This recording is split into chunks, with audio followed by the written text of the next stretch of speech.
I only receive one item. The lawyer said it while my 2 children were quietly laughing, and that laughter rang louder than my own heartbeat. On the table, in front of them, was ownership of my husband's corporation, worth more than $48 million. And in front of me, there was only an old phone, locked with a password. Before I could even ask anything, my eldest son shrugged. Guess Dad left it for Mom as a keepsake. I stood up, my hands trembling as I picked up that ice-cold phone, and in that exact moment I decided I would not cry, I would not beg, and I would not explain myself. Because if this was the only thing he left me, then it had to contain something they didn't know. If you're still listening, tell me where you're watching from. Every comment you leave is another mark in this journey. And if this story has touched you, don't forget to hit like so it can reach even further. My name is Audrey White. That year, I was 67 years old, and the man who had just been divided up like a balance sheet, Richard White, had been my husband for more than 40 years. Richard was a name that made people stand up to shake hands at real estate gatherings across California. He built his empire from nothing, from empty lots along the highway to commercial projects stretching across the West Coast. People called him the man who never lost. And me? I was called his wife. I had been used to the world seeing me as an accessory for a very long time, but I never thought that even after he died, I would still be nothing more than a tiny footnote at the bottom of his will. The will reading took place at the offices of Whitman and Cole, on the 21st floor of a glass building in the middle of downtown. The conference room was large and cold, the fluorescent lights so white they made everyone's skin look paler than usual. I sat at the head of the table, my back straight, my hands folded neatly on my lap. I wore the simplest black dress I owned, no jewelry, no perfume. I didn't want to look like a widow waiting to be pitied. Evan and Lauren sat across from me. My eldest son, Evan White, leaned back in his chair, one leg crossed over the other, his phone placed neatly by his right hand. He looked exactly like Richard, from the bridge of his nose to that confident furrow in his brow. Lauren was different. She always knew how to present herself properly. Softly curled hair, an expensive black dress, her handbag placed carefully beside her chair. She didn't look at me. From the very beginning, her eyes stayed fixed on the folder in front of the lawyer. When the lawyer reached the asset distribution section, I heard each number drop onto the table like cold stones. 40% of the company shares to Evan, 35% along with ownership of the main estate to Lauren. The remaining portion divided among vacation properties, vintage cars, and investment portfolios. They nodded. They exchanged quick, subtle glances. But I noticed those were the looks of people who already knew the outcome and were simply waiting for the process to finish. I stayed still. I didn't interrupt. I didn't ask questions. I had lived beside Richard long enough to understand one thing. He never did anything without purpose. If he made me wait, then waiting was what I needed to do. Until the lawyer cleared his throat and turned to the final page. And for my wife, Audrey White. In that moment, I heard my heartbeat clearly. Not because I expected money. I was no longer young enough to dream about numbers, but after 40 years together, I believed I deserved at least an explanation. The lawyer paused briefly, as if even he found this part uncomfortable. I leave one item only, my personal phone, stored in the safe in my private office, with one mandatory condition: it must not be forced open by any means. Then silence. 1 second, 2 seconds. And then Evan laughed first. Not a loud laugh, but a short, quiet one, sharp with mockery. Lauren covered her mouth, her shoulders shaking slightly. I looked at them, and for the first time in my life, I saw it clearly. In their eyes, I wasn't their mother. I was excess detail. "It's just a phone," Evan said lightly. Dad really kept his sense of humor to the very end. I didn't respond. I looked at the lawyer instead. He avoided my eyes. "One additional clause," he said quickly, as if trying to wrap things up. "Mrs. Audrey White is permitted to remain in the estate for a period of 30 days, starting today." 30 days. 40 years of marriage, exchanged for 30 days. I nodded. Not because I agreed, but because there was nothing left to ask in that room. When the lawyer handed me the safe key, his hand trembled slightly. The key was so small it fit neatly in my palm. I took it, stood up, and felt my children's stares burning into my back. No one asked, "Mom, are you okay?" No one stood up to walk me out.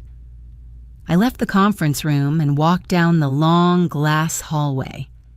Outside, the city carried on as if a man named Richard White had not just been buried, and as if a woman named Audrey White had not just been erased from her former life.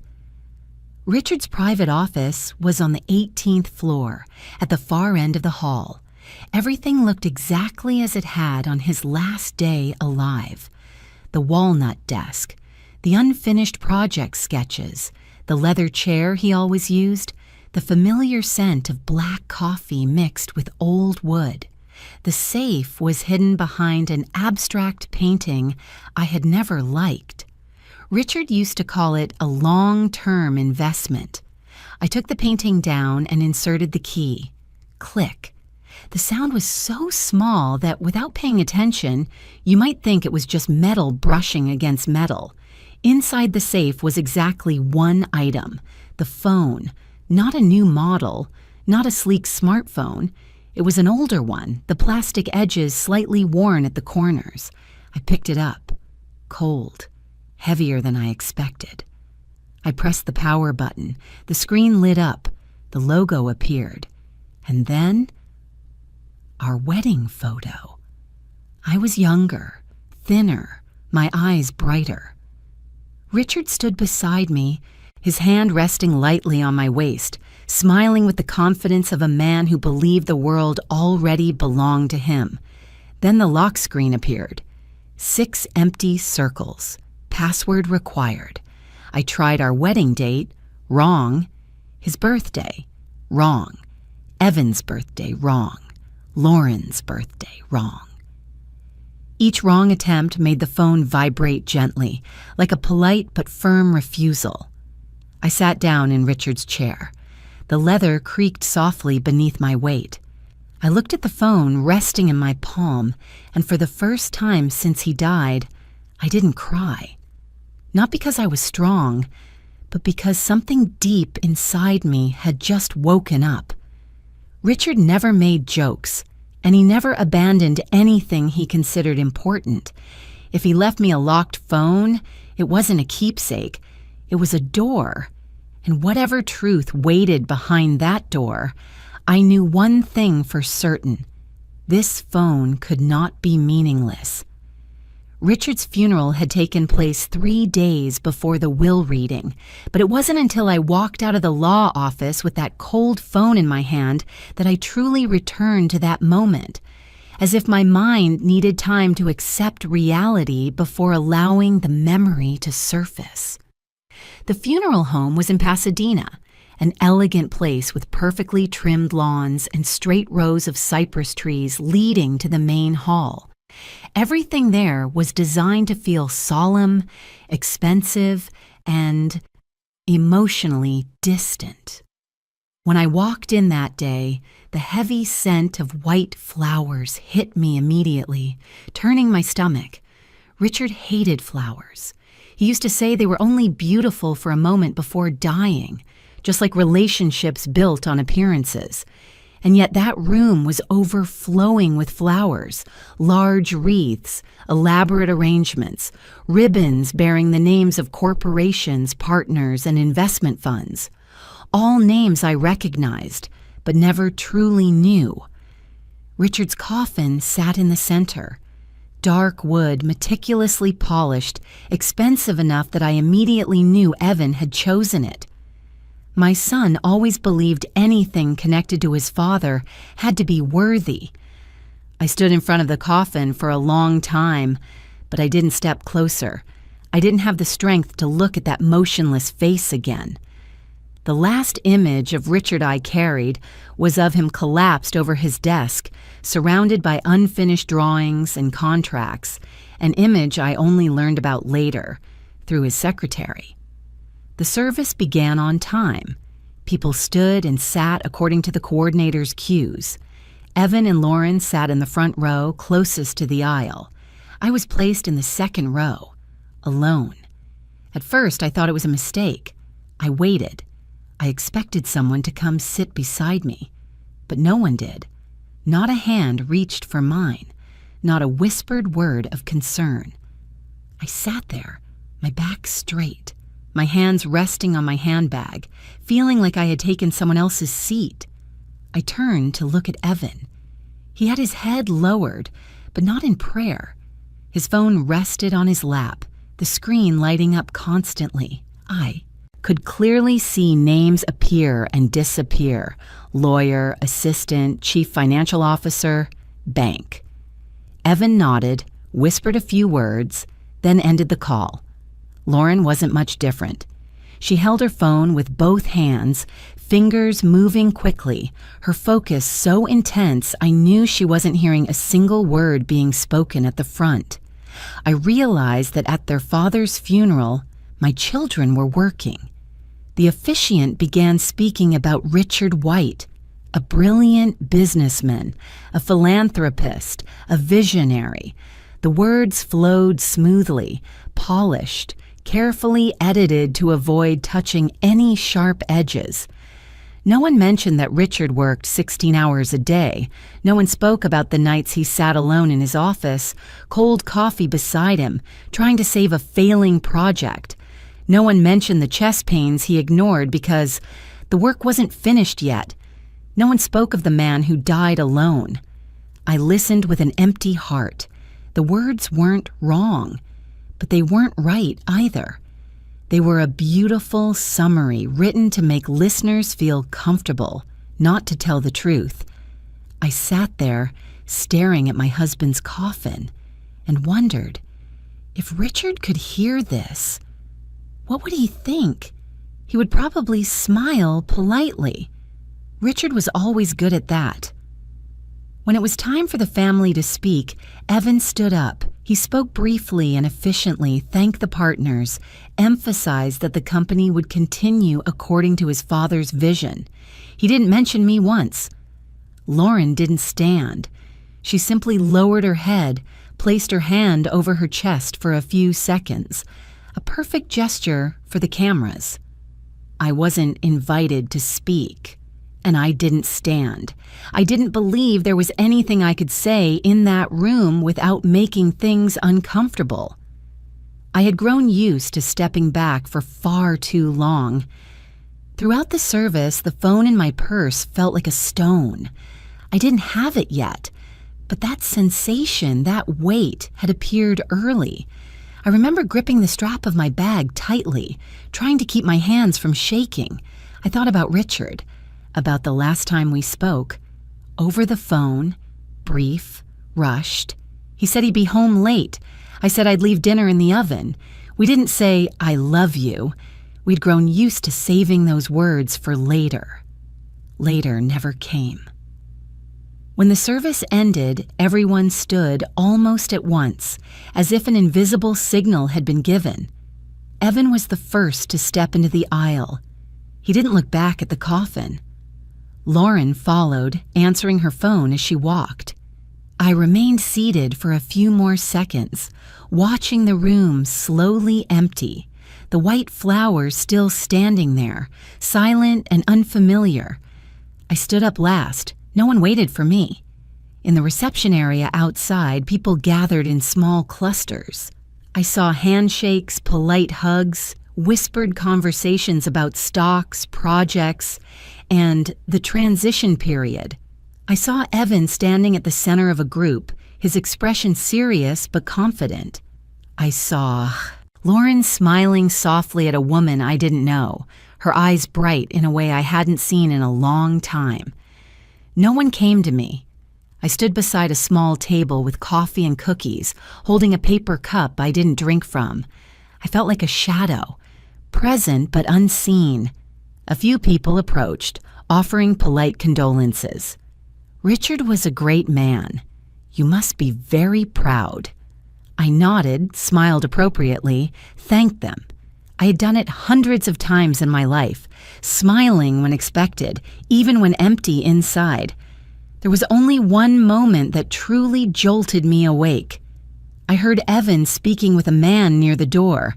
His voice was low, but close enough. "Yes, we'll handle everything quickly. There's nothing to worry about. My father prepared everything already." Prepared. That word lodged itself inside me like a thorn. I looked at Evan, at the way he spoke, the way he stood, the way he showed no sign of having just lost his father. And for the first time, I wondered, had my children been waiting for this day longer than I realized? I left the funeral home alone. The parking lot was wide, the sun harsh, everything painfully normal.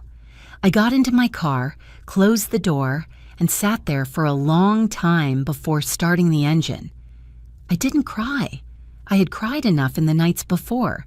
Now I just felt tired. A deep exhaustion, not of the body, but of realizing I had been standing in the wrong place for far too long. As I drove away, the funeral home faded in the rearview mirror. Richard's funeral ended like a brief meeting, efficient, emotionless, nothing extra. And I, the woman who had been his wife, had no place in it. That evening, when I returned home, I opened my handbag and looked at the empty space where the phone should have been. At that time, I didn't yet know I would receive it, but a very clear feeling settled in. Something about all of this was wrong. Not because of money, not because of the will, but because everything had unfolded too smoothly, too prepared, as if it had all been rehearsed in advance. I sat in the living room, warm yellow light washing over familiar walls, and thought about Richard, about the things he never said, the things he hid. And I didn't know that just a few days later, an old phone would become the first piece of evidence proving that the funeral that day was not just a farewell. It was the beginning of the truth. I returned to the mansion that afternoon, after the will reading, when the sun had already begun to sink behind the tall rows of palm trees lining the road into the neighborhood. The house was still there, grand and familiar, just as it had been for more than 40 years. But from the moment I stepped through the iron gate, I felt something deeply different, as if this place no longer belonged to me, even though my name was still on a few documents that hadn't yet been changed. 2 days after the funeral, the lawyer sent an official email. The message was brief, precise, without a single unnecessary word. I was permitted to continue residing in the mansion for a maximum of 30 days, counted from the date of the will reading. After that period, the right to use and manage the property would be fully transferred to the primary heirs. 30 days. I read that number over and over, not because I didn't understand it, but because I couldn't believe an entire life could be compressed into it. 40 years of marriage, tens of thousands of dinners, sleepless nights because a child was sick, because Richard was under pressure at work, because projects were on the verge of collapse. All of it reduced to 30 days, enough time to pack up, enough time to disappear neatly. Lauren was the first to act. Just 3 days later, while I was still trying to keep my routine from completely falling apart, I saw an unfamiliar SUV parked in front of the house. A woman stepped out wearing neutral-colored clothing, a notebook in hand, her eyes quickly scanning the garden. Lauren walked beside her, heels clicking evenly on the stone path, her voice clear and decisive. "The living room walls need repainting. Mom likes this color, but it's too dark. The curtains should be replaced. The light doesn't feel upscale enough.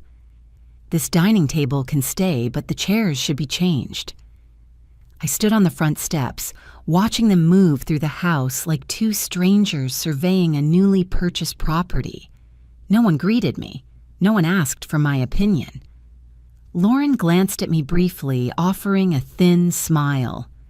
"I just want everything ready for later, Mom," she said. "You won't be here that long anyway." The words were light, as if she were talking about a short vacation, not about me being erased from the house I had lived in for more than half my life. Evan was no less efficient. The next day, another group arrived. They carried cameras, measuring tools, clipboards. The man in charge introduced himself as an appraiser. Evan shook his hand and talked about interior value, antiques, and the collection Richard had carefully assembled over many years.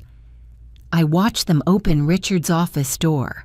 I heard drawers being pulled open, pens scratching on paper.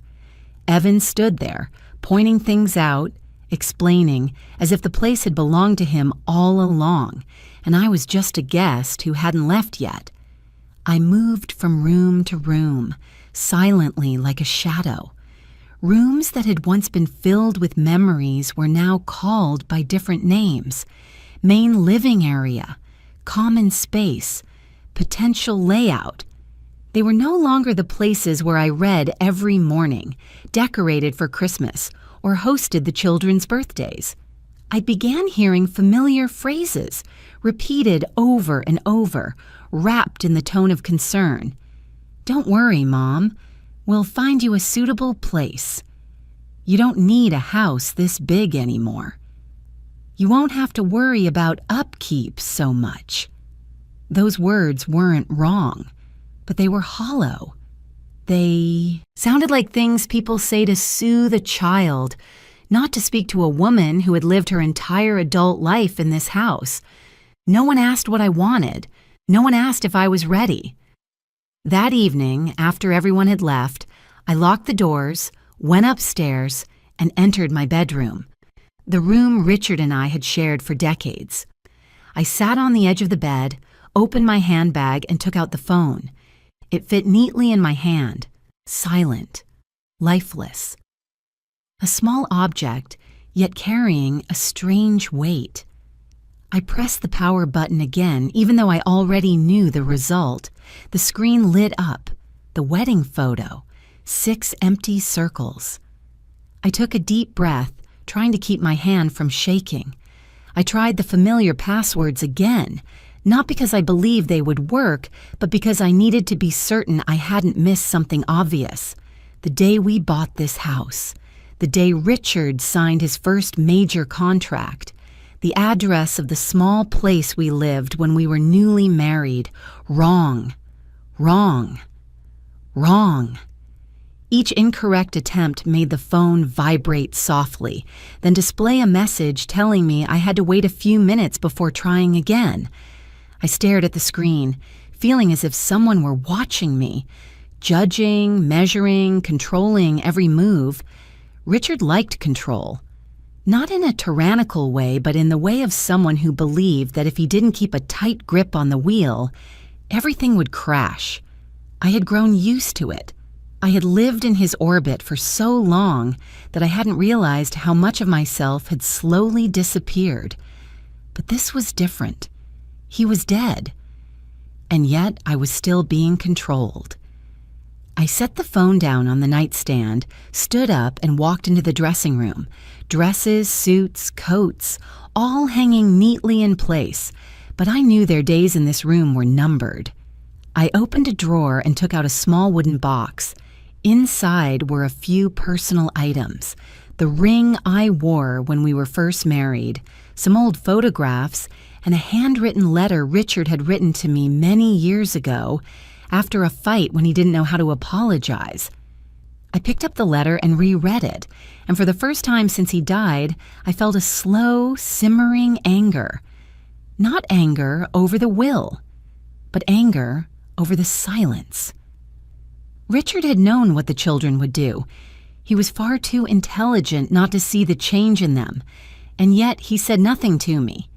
He let me walk into this situation, pushed aside, treated like a stranger, without a single warning. Or had he spoken, and I simply hadn't listened? The days that followed passed in a haze. Every morning I woke up, went down to the kitchen and made coffee as usual, but the kitchen no longer felt like mine. Lauren had said she would review the design so I didn't dare move anything. Evan had taped notes to several items, marking them keep, sell, appraise. I lived in my own house like a tenant without a lease. Every night I tried unlocking the phone again. I tried new numbers, unfamiliar, combinations. I tried things connected to Richard that only I knew, small, private details that never appeared in files or calendars. Still wrong. The waiting time kept increasing. 5 minutes, 10 minutes, 30 minutes. I began to notice the pattern, and a chill ran down my spine. This was not an ordinary phone. It had been designed to stop me, or anyone, from accessing it too quickly, like a test of patience, or like a door that only opens when the person standing in front of it is truly ready. I didn't know what made me angrier, my children's indifference, or the fact that Richard was still controlling everything from beyond the grave. One afternoon, Lauren walked into the living room while I was reading. She stood there with her arms crossed, her voice awkwardly gentle. "Mom," she said, "Evan and I are looking at a few apartments. There's one that's pretty nice, not too far from here. You'd like it." I looked up at my daughter, at the grown, beautiful, but unfamiliar face. I suddenly realized she wasn't asking whether I wanted to go see it. She was informing me. "We just want you to be comfortable," Lauren added. "You don't really need many things anymore." I nodded. Not because I agreed, but because I didn't want to argue. I was tired of explaining who I was in this house. After Lauren left, I sat alone in the room that had once been the center of our family. I looked around at every object, every wall, every small scratch in the wooden floor whose origin only I knew. And for the first time, a clear, sharp thought formed in my mind. Something was wrong. Not just the children's greed, not just the will, but the entire picture. Too smooth, too perfectly arranged, as if I were just a small variable that needed to be removed for everything to function as planned. I went back to the bedroom and picked up the phone again. It was still silent. But this time, I no longer looked at it with desperation. I looked at it with suspicion, and with a slow, deep anger that was beginning to take shape inside me. In the days that followed, the phone began to reveal its true nature. Not just a locked object, but a system designed to push its holder to the very edge. At first, I thought I simply needed a little more patience. But then I realized the rule. Each time I entered the wrong password, the waiting period increased in a calculated way. Not random, not a technical error. 5 minutes, 10 minutes, 30 minutes, then 1 hour. The screen displayed the same cold message every time, without any change in tone. "Please try again later." I watched the countdown numbers, feeling as if I were standing before a sealed steel door, with someone silently observing on the other side, recording every reaction. I had never believed in psychological games. Richard was the one who liked those. Multi-layered plans, experiments about people and endurance. I had thought he applied them to partners, to markets, not to me. But now, after he was gone, I understood. Perhaps I had always been part of those tests as well. One morning, after the waiting time had increased to 2 hours because of a single wrong attempt, I set the phone down on the table and realized my hands were shaking. Not from fear, but from anger. The feeling of being controlled, the thing I had accepted for so many years in my marriage, suddenly became unbearable. I decided I had to look for clues, not on the phone, but in the one place Richard always believed no one would truly touch, his private office in the house. The study was at the end of the second-floor hallway where afternoon light always slanted through a large window. It had once been sacred space to Richard. The children rarely entered unless invited. As for me, I had stepped into it hundreds of times, bringing coffee, carrying files, reminding him to eat dinner, but I had never truly been there. I stood in front of the heavy wooden door, placed my hand on the handle, and hesitated for a second. Something in me still treated this as his territory, even though he was gone. Inside, everything was unchanged. The large desk, stacks of files arranged in an order only Richard understood, bookshelves reaching the ceiling. The smell of old paper, leather from the chair, dried coffee lingering in the air. I moved slowly, afraid of disturbing something fragile. I opened each drawer. First drawer, pens, notebooks, business cards. Second drawer, contracts, financial reports. Third drawer, empty, except for an old metal ruler, something I remembered him using when he was young, before everything became digital. Nothing hinted at a password. I pulled out the chair and sat down. It felt strange sitting in the seat Richard had occupied for decades. It was taller, firmer than the chair I was used to. I placed my hand on the desk, touching the small scratches, marks of time, of nights when he pressed his pen down hard in frustration. Memories flooded in without warning. I saw myself more than 30 years ago, young Audrey, standing at a drafting table, pencil in hand, eyes lighting up as ideas formed. I had been an architect, not famous, but good enough to have my own projects, good enough to be respected. I designed small houses, living spaces with natural light, reading corners, places where children could run and play. Then Richard entered my life with bigger maps, bigger numbers, bigger dreams. Dreams he said were ours. "Just put your work on hold for a while," he'd said. "I need you here. The family needs you." That while lasted more than 40 years. I placed a hand over my chest and took a deep breath, not to accuse, but to admit the truth. I had stepped back willingly. I had let my career fade away, trading it for stability for the family, for Richard, for the children. And I had believed, naively, that it would be acknowledged. I stood up and opened the filing cabinet behind the desk. The heavy drawers slid out slowly. I flipped through folders and binders, searching for a sign, a note, a familiar number, anything that could connect to the phone. Nothing. Disappointment rose, but with it came a clearer realization. Richard never left clues in obvious places. He never did. If the password existed, it wasn't on paper. It was in memory, in emotion, in things only one person could reach. I left the study as dusk settled in. Down the hallway, I heard voices and laughter from the living room. Evan and Lauren were there. I hadn't intended to listen, but their voices carried clearly. "She still hasn't packed, has she?" Evan said, irritation in his voice. "She's probably still hoping that phone will save her." Lauren replied, laughing softly. "It's hard to believe Dad left her that thing." Maybe he felt sorry for her. I stood still, my hand against the wall. Each word landed like a slap that didn't require a hand, not because they were cruel, but because they were unconscious.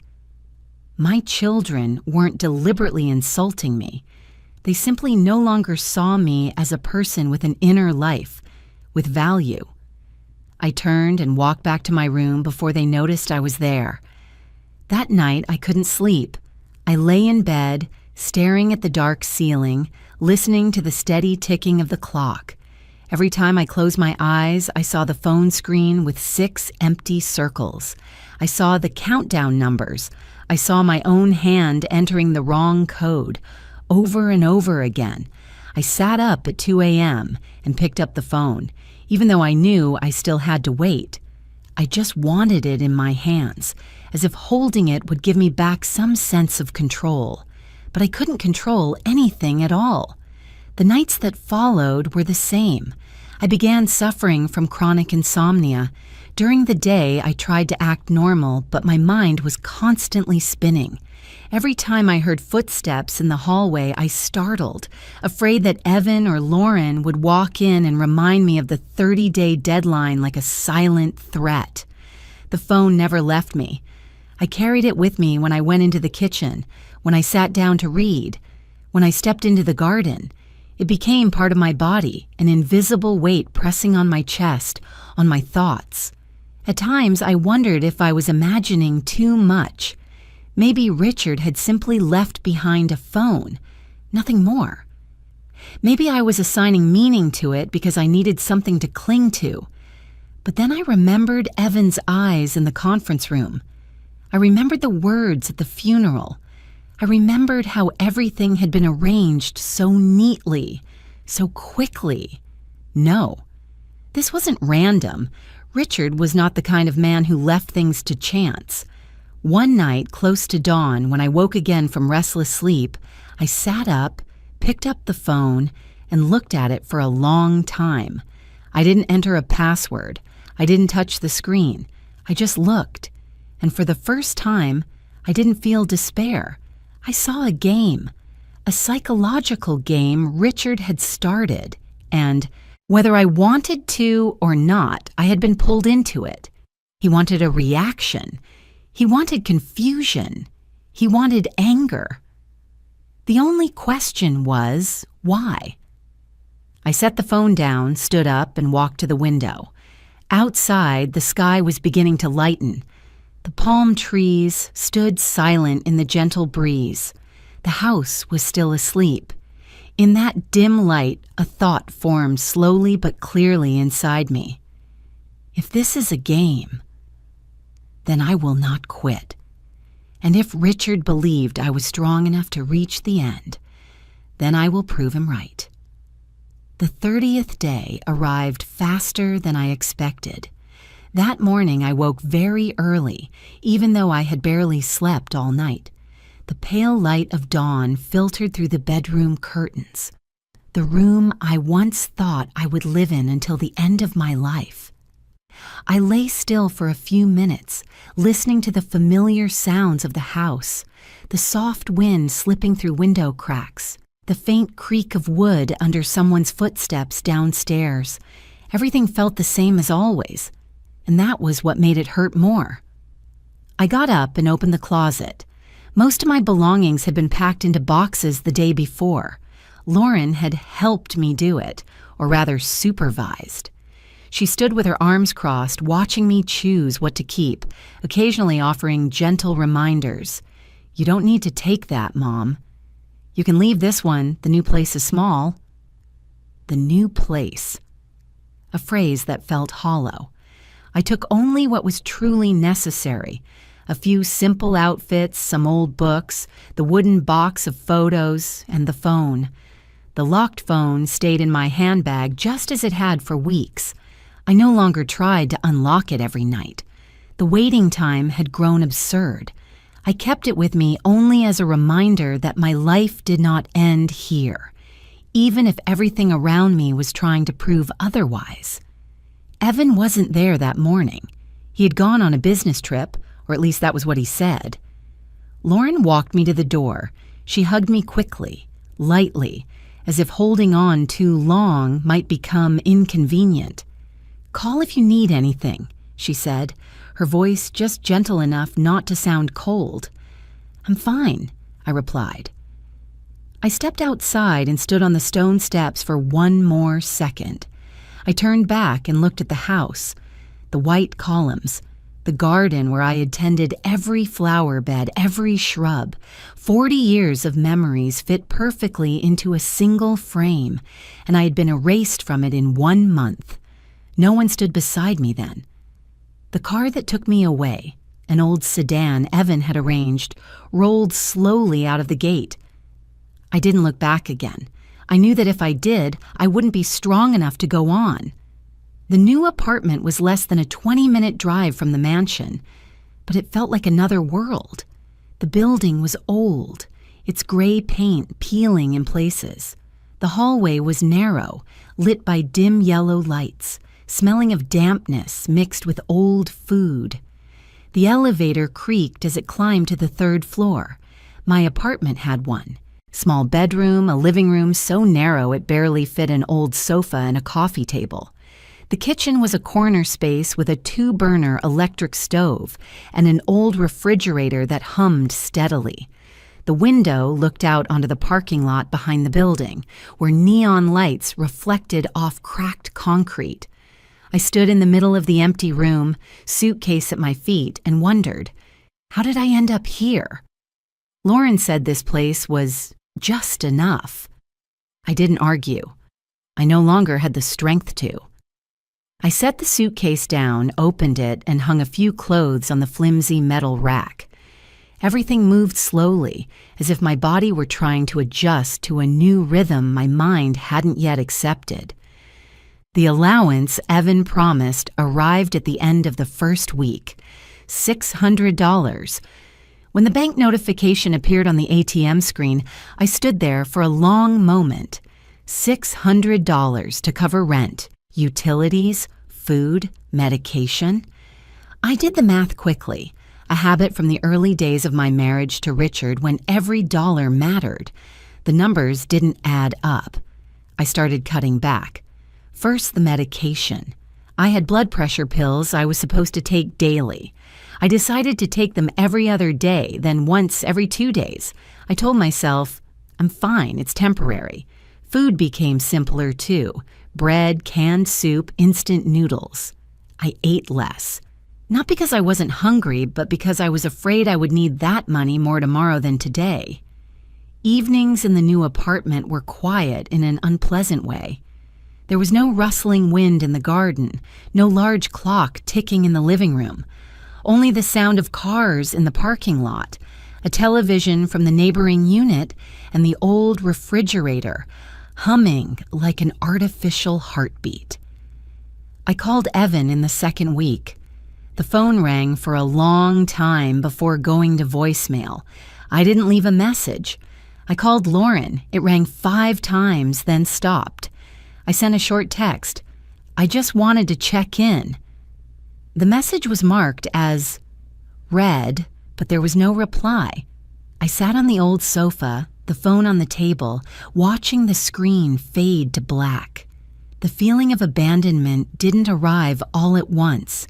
It came slowly, drop by drop, like water leaking through tiny cracks until everything was flooded. In the 3rd week, the allowance dropped to $400. No explanation, just a new number appearing in my account. I stood at the ATM, receipt in hand, feeling a wave of lightheadedness. I leaned against the wall, took a deep breath, and waited for it to pass. The landlord, a middle-aged man with a protruding belly and a dry voice, began knocking more often. The first time, he reminded me politely. The second time, his tone grew firmer. By the 3rd time, he stood in front of the door with his hands on his hips. "You're late on the rent," he said. "I know," I replied. "I'm waiting for my children to send the money." "I don't care where it comes from," he said. "I just need it in full and on time." When the door closed, I slid down to the floor, my back against the thin wooden door. I closed my eyes, forcing myself not to cry. I didn't want to cry in this apartment. I didn't want this place to witness my collapse. The nights that followed, I slept very little. When I did sleep, I dreamed I was standing in the old mansion, but every door was locked. I held the phone and entered the password, but the numbers dissolved beneath my fingers. I woke up in the dark, heart racing, cold sweat soaking my back. I stopped calling Evan and Lauren, not because I didn't need them, but because I understood. Those calls led nowhere. They only made me feel smaller, weaker. One afternoon, as I counted the remaining money in my wallet, I realized I had hit bottom. Not because I was running out of cash, but because I had started considering things I had never thought about before. Selling my wedding ring, selling sentimental items, even looking for work at my age. I looked at myself in the bathroom mirror. My face was thinner, my skin duller, my eyes tired. I didn't recognize the woman staring back. That woman was no longer Richard White's wife, no longer the lady of a grand mansion. She was just a tenant trying to survive. That evening, as I sat on the floor with my back against the sofa, the phone in my handbag brushed against my hand. I took it out and placed it on my palm. It was still cold, still silent, still locked. I let out a quiet laugh. A dry laugh, neither happy nor sad. "If this is the lowest point," I whispered, unsure who I was speaking to, "then I'm already here." And in that moment, I understood. There was nothing left to lose. I was in free fall. But sometimes it's only when you hit bottom that you begin to realize you still have the ability to rise. 30 days. That number appeared on the phone screen on a drizzly evening when I entered the wrong password one more time, for the last time. There was no gentle vibration, no familiar countdown notification, just a short, cold, absolute line of text. Device locked for 30 days. I stared at those words for a long time, long enough for the rain outside the window to change rhythm, from light tapping to a steady pour. 30 days, exactly the same amount of time I had once been granted in the mansion. I let out a brief, hollow laugh, then went silent. Not because it was funny, but because I realized I had been cornered into a very narrow space, where there was no room left for vague hope. I set the phone down on the table and turned it face down, as if doing so might lessen its presence. But it was still there, in the room, in my head, in every breath I took. The days that followed passed slowly, sticking together like wet pages. I no longer tried to unlock it. I no longer counted the hours. I knew that no matter what I did, the phone would not respond. And that feeling of absolute rejection, not from a person, but from an inanimate object, exhausted me in a different way. The money in my account dwindled faster than I'd expected. I began looking around my small apartment with new eyes, the eyes of someone considering selling off pieces of her life. The first item I placed on the table was a wedding ring. Not the one I had worn for decades. I didn't have the courage for that, but an older, thinner ring I had worn when I was young. I took it to a second-hand shop near the bus station. The man behind the counter examined it with a magnifying glass, turned it over a few times, then named a price. I nodded. I didn't bargain. Next came a few pieces of jewelry, then an old watch, then some rare books I had kept because I thought, I'll reread these someday. Each time I left the shop, it felt as though I had cut away a very small piece of myself. Not enough to cause sharp pain, but enough to leave emptiness. I didn't tell my children. I didn't call.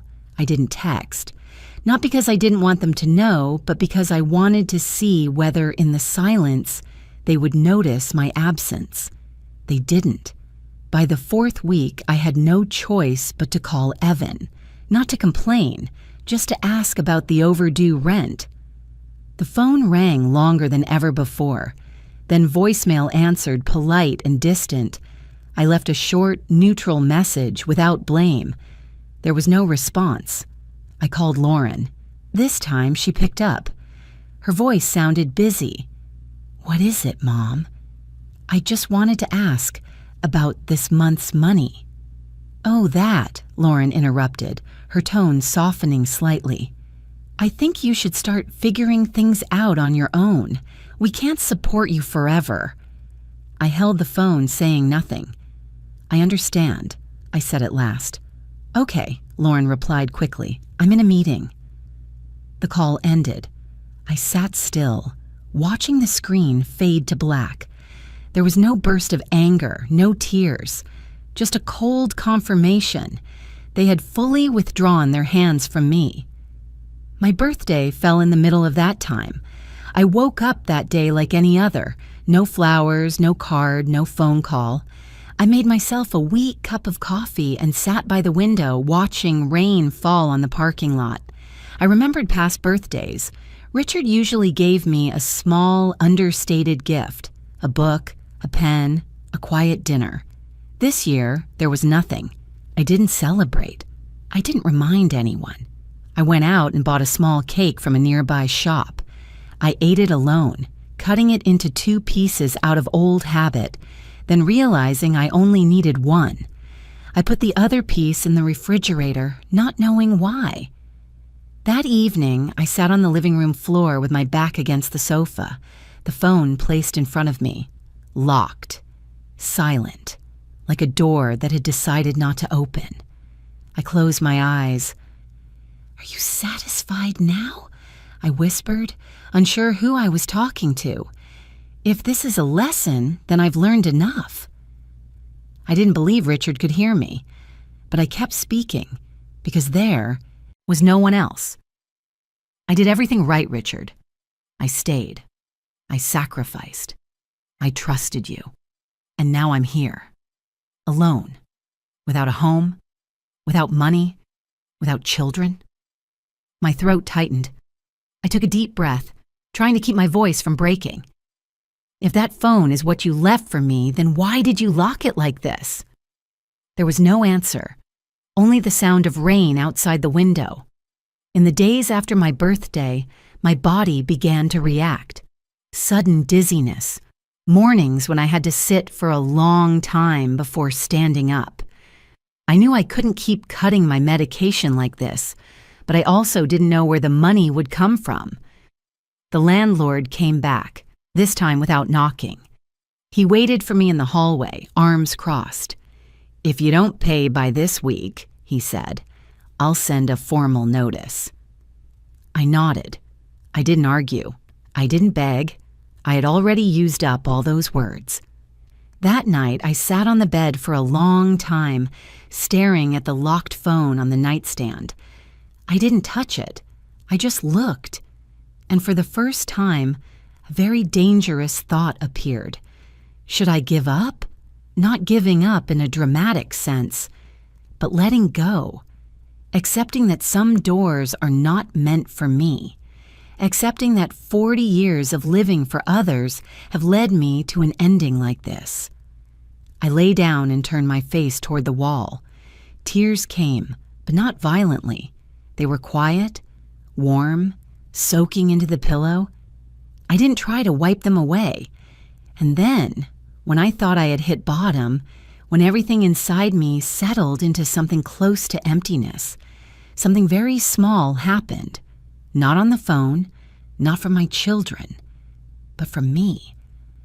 I suddenly realized that over these past weeks, I had been fighting, not to unlock the phone, but to prove that I deserved to unlock it. I had tried to remember, to guess, to struggle, as if I needed to pass some kind of test in order to be allowed to keep living. That thought made me sit up straight. "No," I said softly, for the first time with a strange certainty. "If this is your game, then I'm not playing by the old rules anymore." I didn't know what that meant. I had no plan, no money, no guarantees, But in that moment, in the middle of the small apartment, in the middle of despair, I felt a very subtle shift, like the air before a heavy storm suddenly thickening. I picked up the phone, not to unlock it, just to hold it. And for the first time in weeks, I didn't beg it. I simply whispered, not like a plea, but like a very quiet challenge. If you still have something to say, then it's time. Outside, the rain stopped.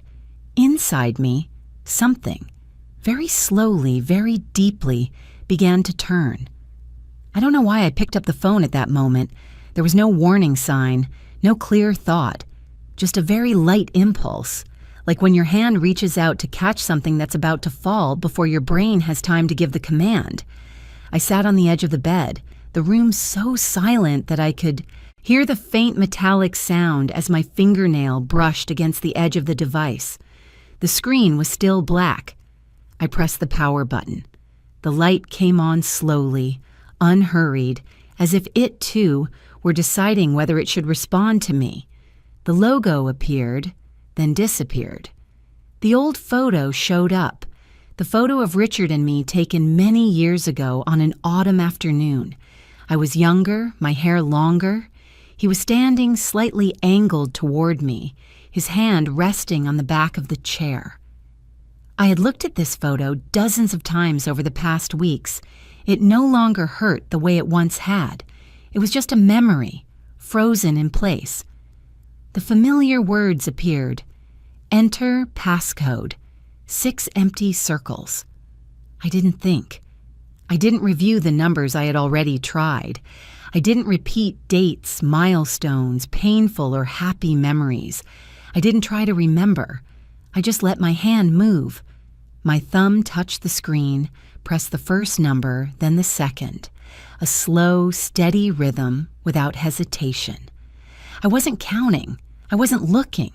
I was simply following something very deep, very vague, like a memory that didn't live in my head, but in my body.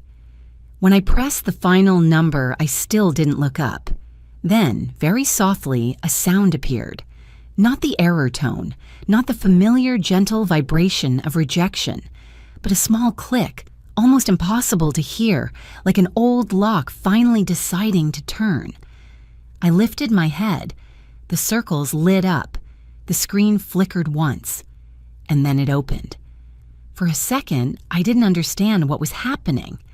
I just stared at the screen, my mind empty, my heart pounding so hard I had to place a hand on my chest. I had grown so used to failure that when the opposite happened, my brain couldn't process it in time. It opened. The phone, the thing that had been silent, sealed, cold for weeks, was open in front of me, calmly, without fanfare, as if it had simply been waiting for this exact moment. I didn't touch the screen right away. I was afraid that if I did, it would disappear. I was afraid this was just a glitch, a brief mistake. I breathed slowly until my heartbeat settled, then finally placed my finger on the glass. The home screen appeared. It didn't look like any phone I had ever used. No social media, no news, no entertainment apps. Just a few simple icons arranged neatly. And right in the center, more prominent than all the others, was a folder. The folder was named Audrey. I froze. Not my files, not documents, not some generic label, but my name, my full name. No abbreviation, no explanation. I raised my hand to my mouth, not out of shock, but because of a strange feeling, like someone had just spoken my name out loud in an empty room. I tapped the folder. It opened almost instantly, without delay. Inside was a long list of files. They were numbered neatly from top to bottom. No poetic titles, no explanations, just plain text. File 01, File 02, File 03. I tapped the first file. The screen turned white. A document appeared, clear and sharp. I read the first line and felt the air in the room thicken. Property Ownership Certificate. Owner's name, Audrey White. I blinked, read it again, and again. It wasn't a mistake. It wasn't a similar name. It was me. The property address was in San Diego, a 4-story commercial building in the downtown area. Estimated value, more than $3 million. I sat completely still. My hands began to shake. Not the kind of shaking from cold, but the kind that comes when your brain is struggling to catch up with what your eyes have just seen. I scrolled down. The signature at the bottom, the notarization, the date. Everything was legal, complete, no room for doubt. I backed out and opened the second file. Another property. This one was an apartment complex in Portland. More than 20 units. Owner's name, Audrey White. Value, nearly $3 million. The third file. An industrial warehouse in Nevada. The fourth file. A commercial plot of land in Arizona. I opened file after file, like someone flipping through a book they didn't realize they had been writing all along. Every page was a direct blow to my old understanding of my own life. Every property was in my name, not joint ownership, not authorization, full ownership. I don't remember how many files I opened. I only know that at some point, my hands were no longer steady enough to hold the phone. I set it down on the bed, then picked it up again, afraid that if I looked away for too long, everything would vanish. I started adding the numbers in my head. 3 million, 2.8 million, 1.4 million, 4.5 million. The numbers stacked on top of each other, crossing 10 million, then 20, then 30. I stopped when I realized I was no longer clear-headed enough to continue. More than $40 million. Not on paper promises, not future possibilities, but real assets, real properties, things that still existed out there, still generating income, still standing firm. While I had been sitting in this small apartment, eating dry bread and counting every dollar, I leaned back, my spine against the headboard. The ceiling slowly spun above me. I closed my eyes, not to avoid seeing, but to feel. Richard had done this, not in 1 year, not in 2, but over many years. Some of the properties had been purchased 8 or 9 years earlier. There were notes about rental income, cash flow, regular deposits. Everything had been recorded carefully, quietly, without display, like an underground current existing alongside the life I thought I knew. I opened the phone again and scrolled further down. A summary table appeared, income being transferred regularly into a bank account. Account holder's name, Audrey White. I had never opened that account, but the signatures, the paperwork, everything was mine. I laughed, not a joyful laugh, but a laugh released from overwhelming shock. I pressed a hand to my forehead, feeling a dull ache behind my eyes. I took a deep breath, trying to stay conscious. I whispered, my voice rough. What did you do, Richard? The pieces began to fall into place, slowly but firmly. His coldness in the final years, the way he avoided questions when I asked about finances, how he always said, "You don't need to worry." I had thought it was control, patriarchy, the habit of a man who didn't want to share power. I was wrong, or at least I had only seen half the truth.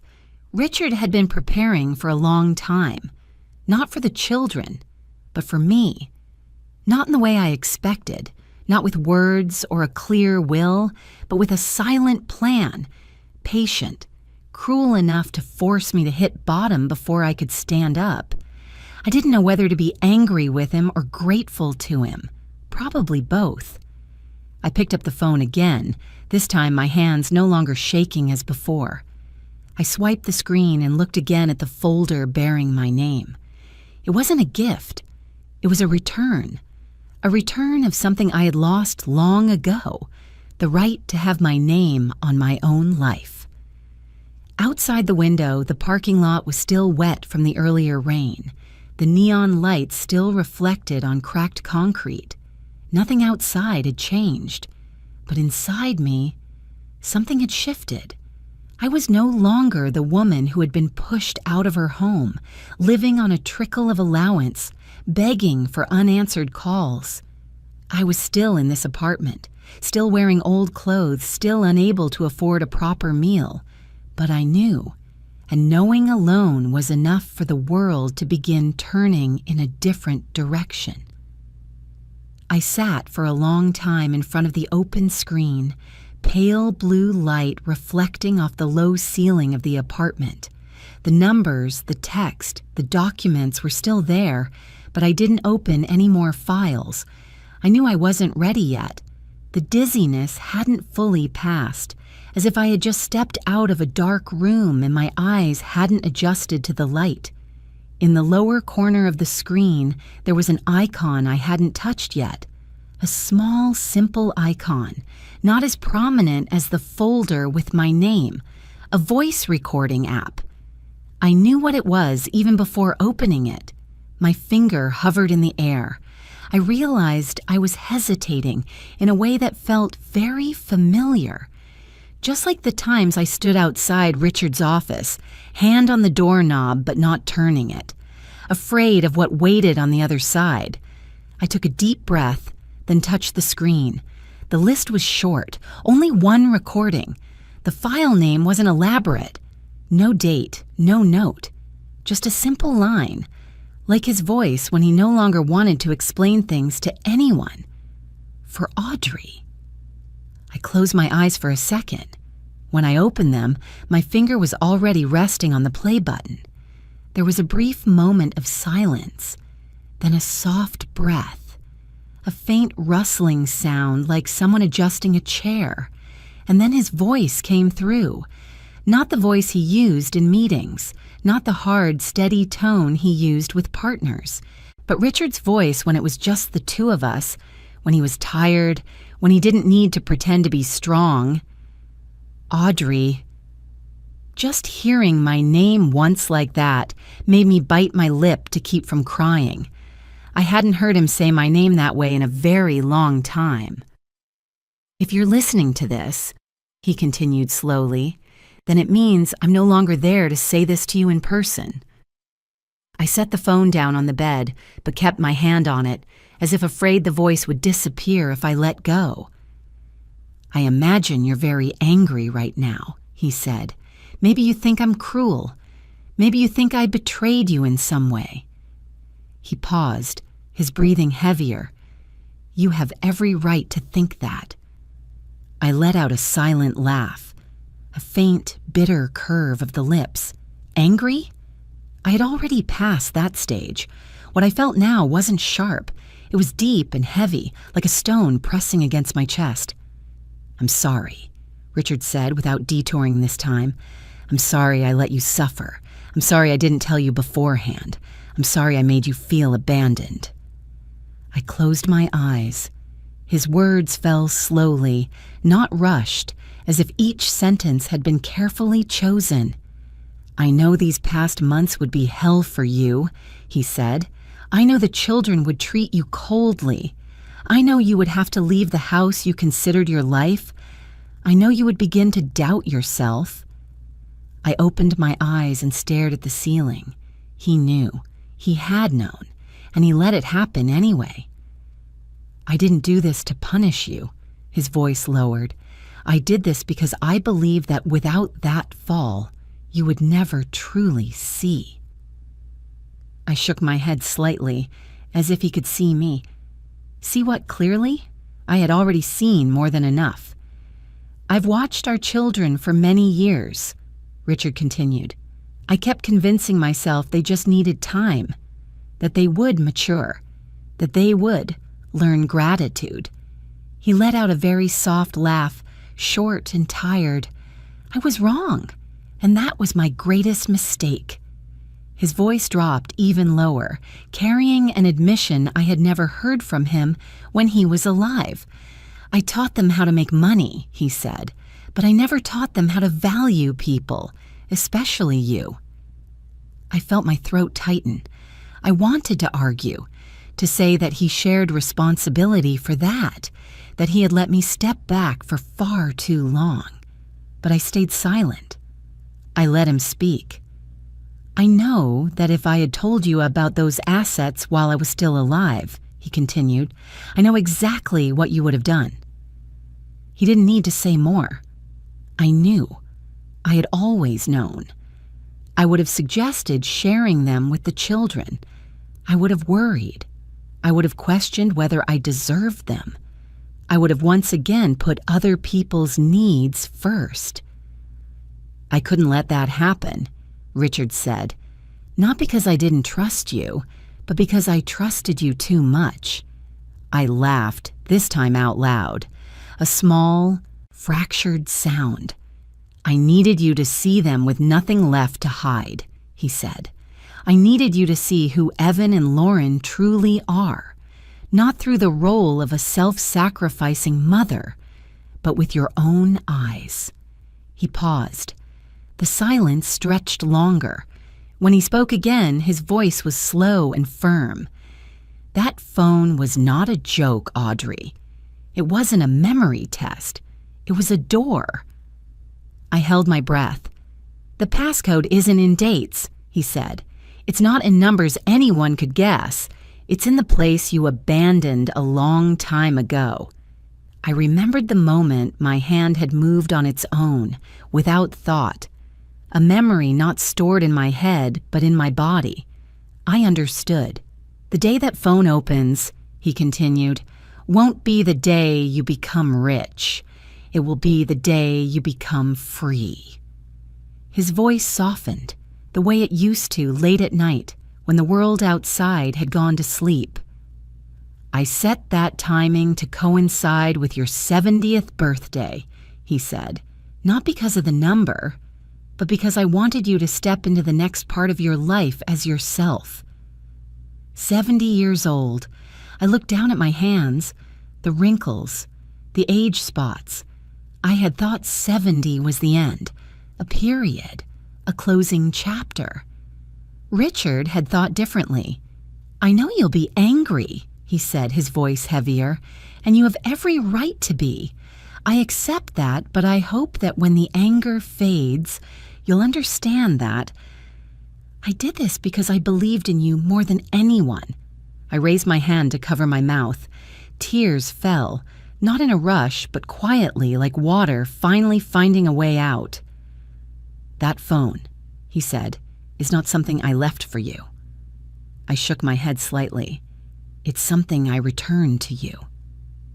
His breathing sounded one last time, then the recording ended. The screen fell silent. My small room sank into stillness, broken only by distant cars in the parking lot. I sat there for a long time. I didn't replay the recording. I didn't open any more files. I let his words settle, little by little, like sediment sinking in a glass of water after being stirred too hard. I was angry, and I understood. Angry that he had let me go hungry, humiliated, alone. Angry that he had decided for me once again, even if his intentions were good. But I was also awake now.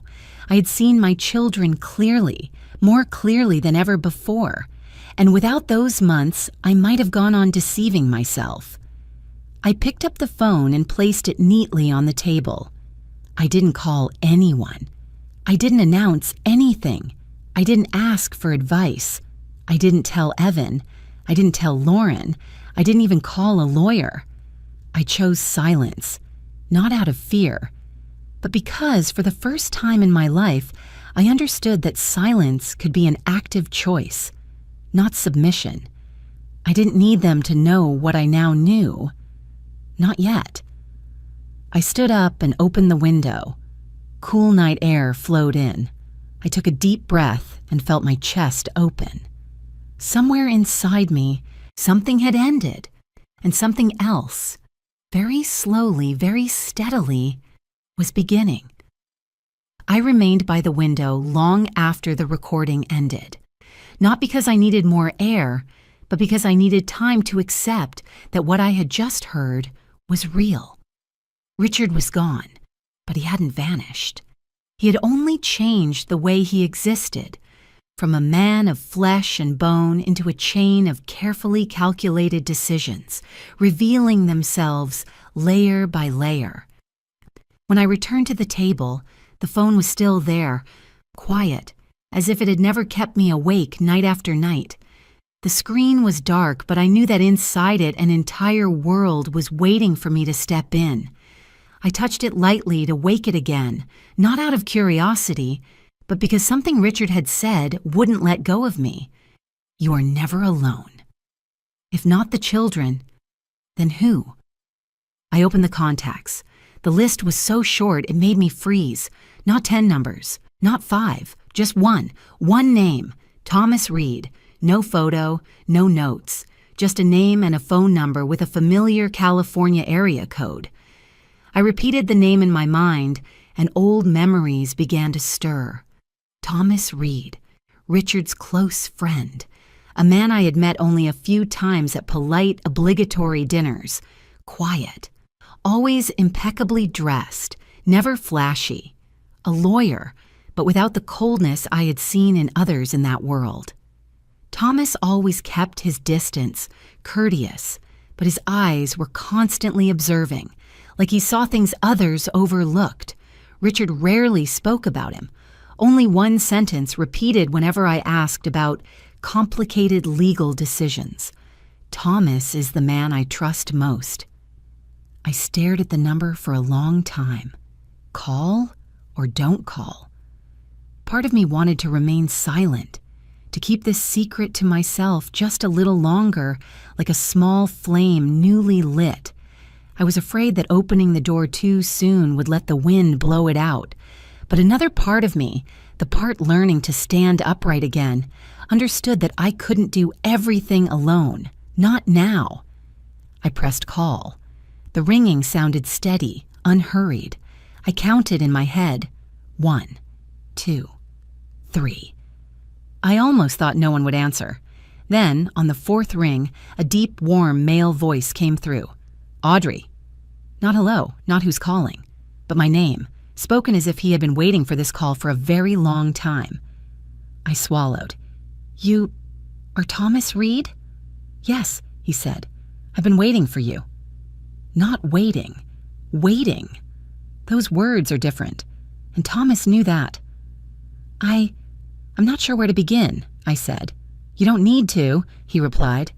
Richard told me this call would come at the right time. I closed my eyes. You know everything? I know what I need to know, Thomas said calmly, and I know what you've been through. I didn't explain. I didn't complain. There was no need. He didn't ask, and I didn't want to speak. There was a strange, shared understanding in that conversation, as if any explanation would be redundant.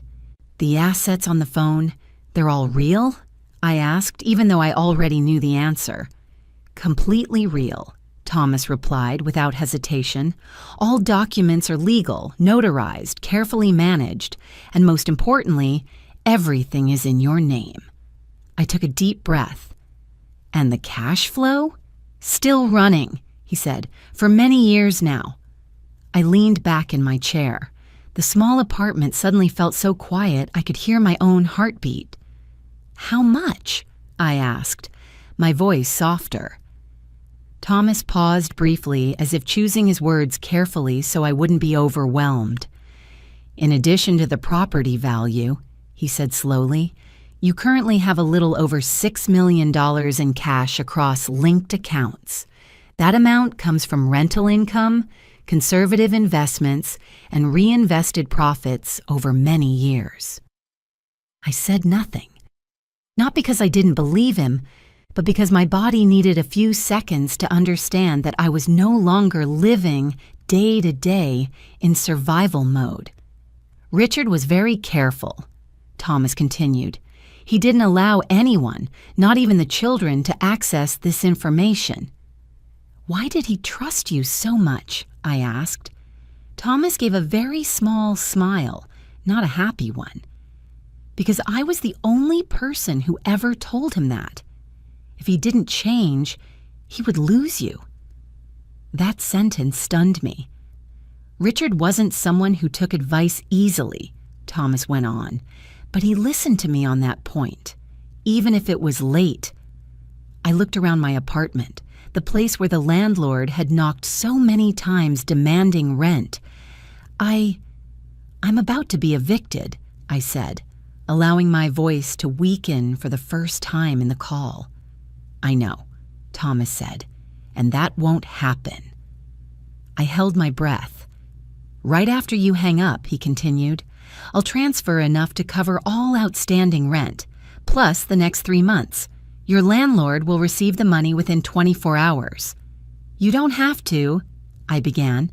This isn't help, Thomas interrupted gently. This is your right. I'm just the one carrying it out. I closed my eyes. The pressure in my chest, the weight that had sat there for weeks, suddenly eased. But there is one thing, Thomas said. Richard was very clear about this. I opened my eyes. What is it? You can't act publicly, he said. Not yet. You don't tell the children. You don't tell the family lawyer. You don't tell anyone except me. I understood immediately. Until my birthday, I said. That's right, Thomas replied. He wanted everything to happen at the right time. I let out a small smile. That was always him. Thomas was silent for a moment. And he wanted you to have time to prepare, he said. Not with paperwork, but with yourself. After the call ended, I sat still for a long time. Not because I was overwhelmed, but because I was feeling a very slow, very deep shift. Not explosive joy, but steadiness returning, something I had lost far longer ago than I realized. I began to prepare, quietly. No luxury shopping, no moving. I simply started caring for the basic things I had neglected. I took my medication regularly again. I ate full meals. I walked every morning around the neighborhood, letting the early sunlight touch my skin. I bought a few new outfits, not expensive, but well-fitting, neat. I looked at myself in the mirror a little longer, not to find flaws, but to become reacquainted with myself. With each passing day, I felt my back straighten, my steps grow steadier, my eyes no longer avoided other people's gazes. I still lived in that apartment. I still walked through the narrow hallway, still greeted the elderly neighbor next door. No one knew what had changed, and I liked it that way. The secret was no longer a burden. It became a support, and for the first time in many years, I was no longer waiting for anyone to define my worth. I was preparing, not for revenge, not for display, but to step into the next part of my life as myself, Audrey White, the keeper of the secret. Big changes sometimes don't arrive with explosions, but with quiet tremors spreading beneath surfaces that seem solid. I realized that one ordinary morning while making coffee in the small kitchen, the phone vibrated on the table. Not a message from Thomas, not a bank notification, but an incoming call from Evan's number. I stared at the screen for a long time. When was the last time Evan had called me? I searched my memory and realized I could no longer remember clearly. During the months I struggled, the calls had always been from me and rarely answered. And now, my eldest son's name appeared, like a wrong note in a familiar melody. I didn't answer right away. I let the phone ring for a few more beats, not out of spite, but to listen to myself. I wanted to know what I was feeling, not anger, not anticipation, just clarity. When I finally picked up, Evan's voice came through almost immediately, fast and urgent. "Mom, are you okay?" A very simple question, but the way he asked it wasn't simple at all. His voice no longer carried its usual sharpness, no longer rushed toward an ending.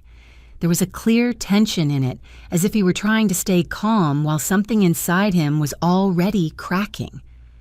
"I'm fine," I said briefly. There was a pause.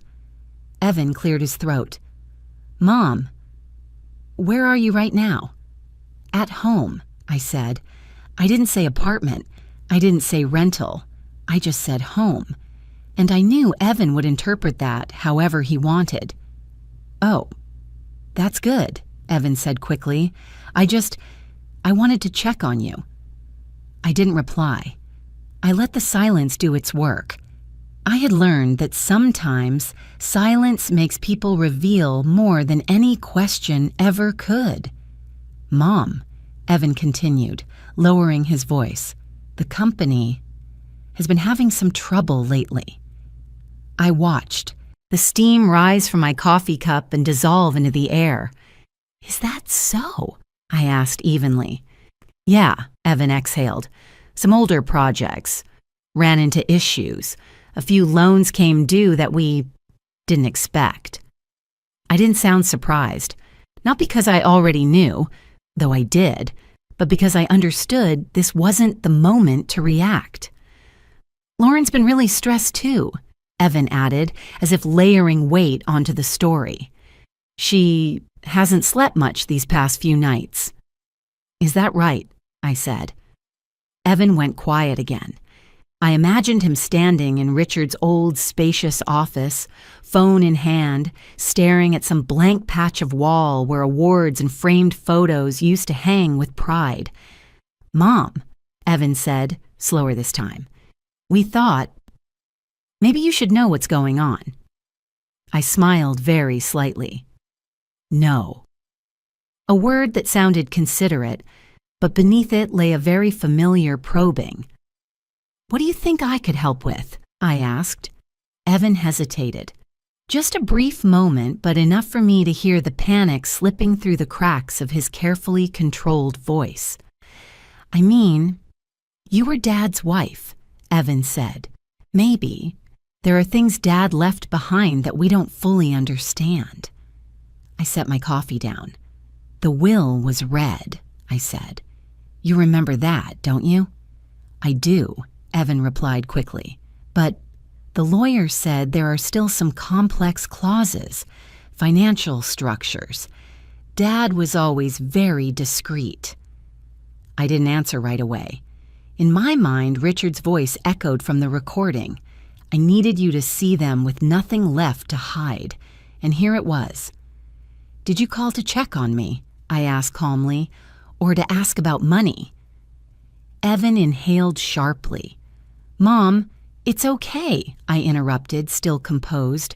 "I just want to know what we're talking about." On the other end of the line, Evan said nothing for a few seconds.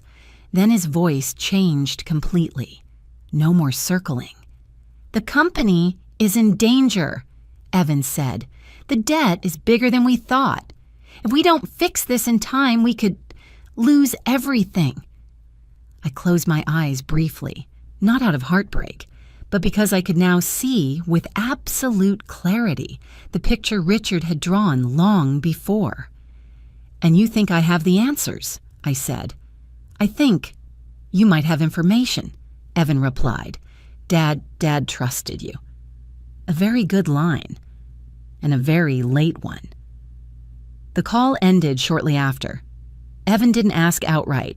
He kept a polite distance, as if he didn't dare cross the final line yet. But I knew. The door had opened. No one had pushed it fully, but it was no longer closed. That afternoon, Lauren called.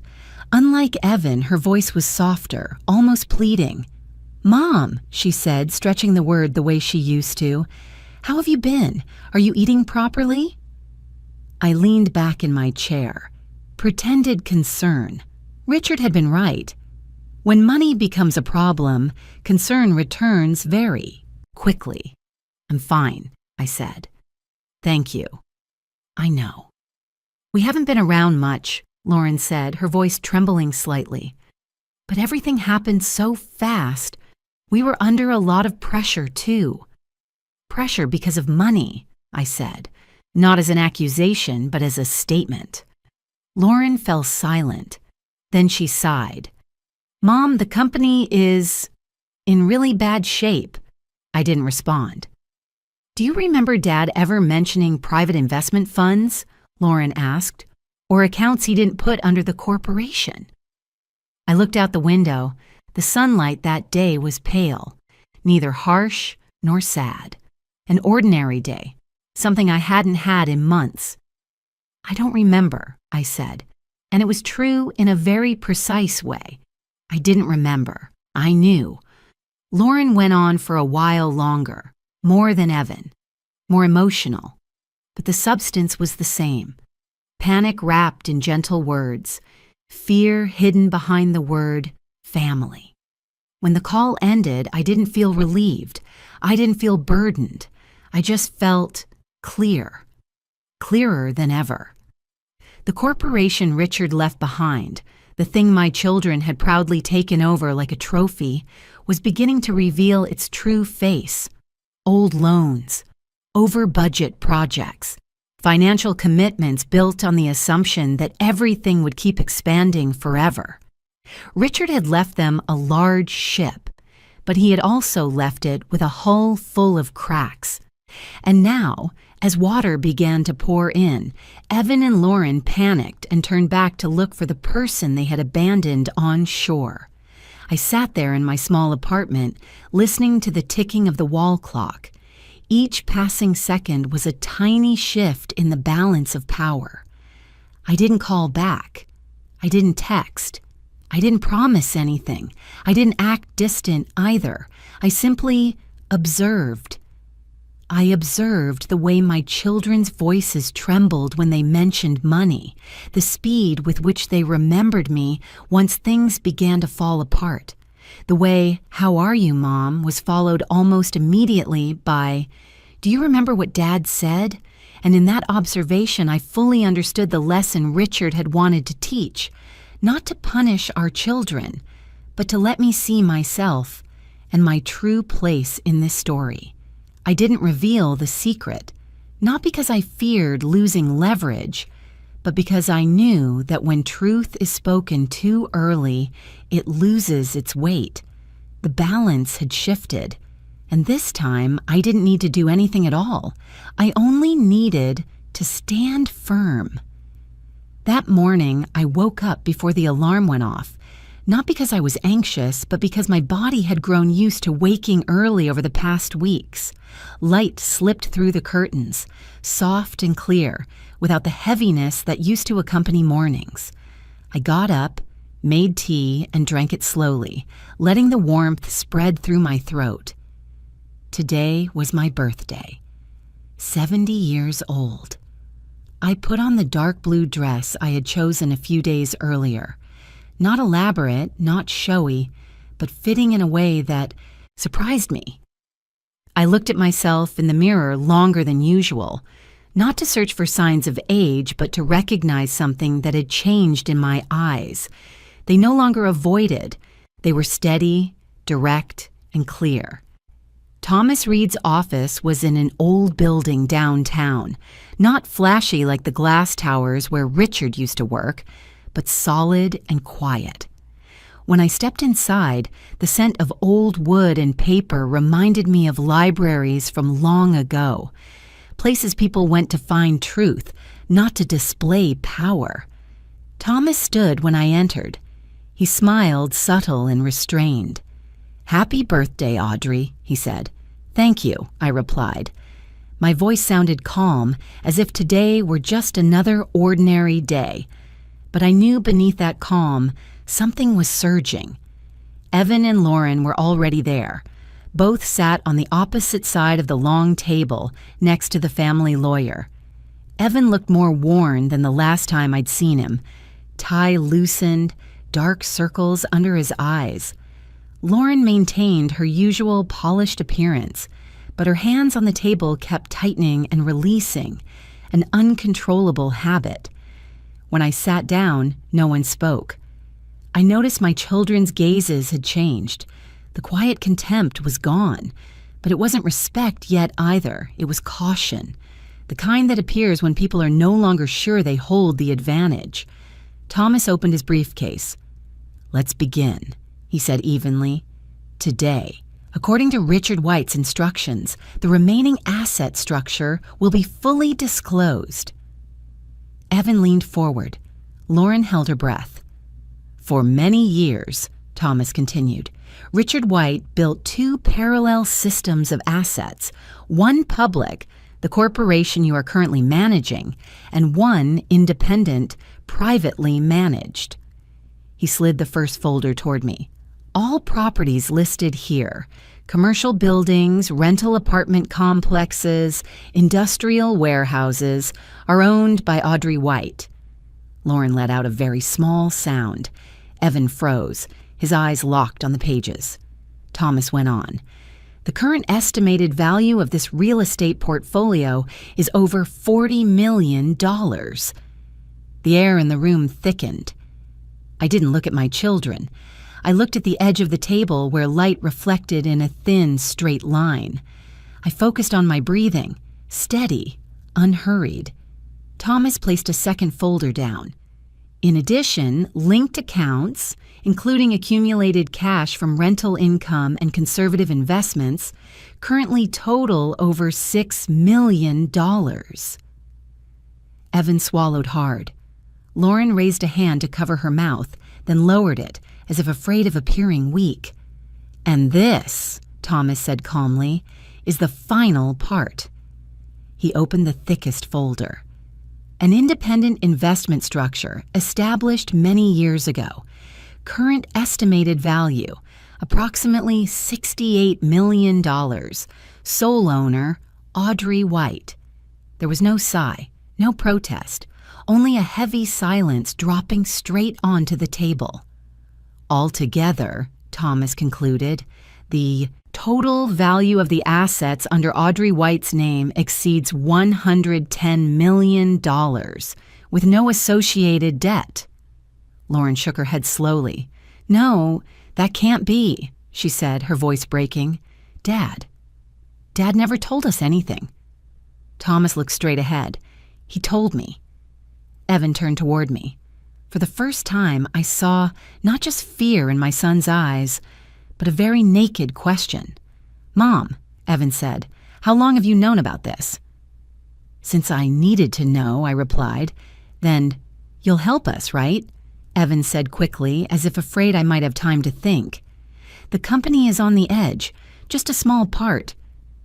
I raised my hand, not high, not forcefully. Evan stopped. "Before we talk about money," I said, my voice sounding clearer than I expected, "I want to talk about something else." I looked at each of my children in turn. "Over the past months when I had nothing in my hands, how did you treat me?" Lauren lowered her head. Evan stayed silent. "I'm not saying this to accuse," I continued. "I'm saying it so we can look at it honestly. I was forced out of my home. My allowance was cut. My calls went unanswered. And today, when you call me family, what is it for?" "Because you're our mother," Lauren said, her voice trembling. "No," I said softly, "because you're afraid." The words weren't sharp, but they were deep enough to cut. Evan stood up abruptly. "Mom, Dad didn't want things to turn out this way." "Your father did want this," I interrupted, my tone still calm, "and now it's my turn to want something." I stood up, not to leave, but to finish speaking. "I spent my whole life believing that sacrifice was love, that silence was connection. Today, I end that illusion." Lauren broke down, crying. Evan gripped the edge of the table. "I will not save the corporation," I said, "not out of revenge, but because if I do, this lesson will lose its meaning." "Then, what do you want us to do?" Evan asked hoarsely. "Stand up," I replied, "on your own 2 feet." I looked at Thomas, then at the family lawyer. "All necessary procedures have already been prepared," I said. From here on, my assets will be managed the way I choose. I turned back to my children. If one day you come to me not for money, but for respect, we can talk. But today, this conversation ends here. No one stopped me as I walked out. No one called after me. The hallway was long, light slanting in through tall windows. I walked slowly but steadily. Outside, the city was as noisy as ever. I took a deep breath, feeling the cool air fill my lungs. There were no fireworks, no applause. But inside me, there was a calm I had never known before. 70 years old, I walked out not as someone who had been forgiven, but as someone who had chosen her own path. And this time, I did not look back. I didn't return to that small apartment for long. Not because I was ashamed of the months I had lived there, but because I understood this. Some places exist only to teach us a lesson, then quietly close when their purpose is fulfilled. I left on a pale, sunny morning, carrying very little with me. No large suitcase, no sense of escape, just a natural transition, like leaving a room you've stayed in too long to open a door into a different space. The first thing I did wasn't to buy a new house or travel, as many people might imagine. I reopened my architecture studio. The office was on the second floor of an old building, near a small park where older people often sat reading newspapers at noon. The sign was simple, just my name. No slogan, no advertisement. When I hung it up, my hands trembled slightly, not from fear of failure, but because I was touching a part of myself that had been neglected for far too long. On the first day, no clients came. I wiped down the desk, organized old drawings, rehung a few sketches from years ago. The familiar lines made me smile. I remembered what it felt like to create, to decide, to make mistakes and correct them with my own hands, not as someone's wife, someone's mother, but as Audrey White, an architect. Then the first clients arrived, an older couple who wanted to renovate the home they had lived in for 30 years. They didn't want anything grand, just easier movement, more light. I listened to them carefully, not for the money, but because I understood that feeling, the desire to live the rest of your life in a space that truly belongs to you. Work came slowly, but steadily. I chose projects. I declined what didn't fit. I worked at my own pace, morning walks, simple lunches, evenings spent reading or listening to old music. No one rushed me. No one controlled me. My children's lives were different. The corporation Richard left behind didn't collapse immediately, but it was no longer the solid ship it once was. Evan had to sell off assets. Lauren went back to study management. They started over, not easily, not gloriously.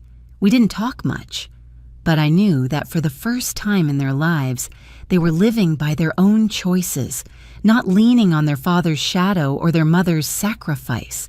I don't resent them. I don't cling to them either. Everyone has their own journey. I had finished mine as the self-sacrificing mother. I wasn't going back to that role, not because I didn't love my children, but because I had learned that love does not mean losing yourself. The old phone now sits on my desk. I no longer use it, but I don't put it away. It has become a symbol, not of money, but of awakening. Every time I see it, I remember the woman who once sat in a cramped apartment, frightened, abandoned, yet still standing. And I am grateful to that woman, 70 years old. I don't call it starting over. I call it returning. Returning to myself, to my ability to choose, to a freedom that came late but fully. I live more slowly now, but more deeply. Fewer people, but more honestly. No roles, no obligations to prove anything to anyone. If you are listening to this story and feel something stir inside you, I want to say this. It is never too late to ask the questions, who am I and who am I living for? If you'd like, tell me where you're listening from. Leave a comment. No need to be long, just honest. If this story brought you comfort, please like, subscribe, and stay with me for the stories ahead.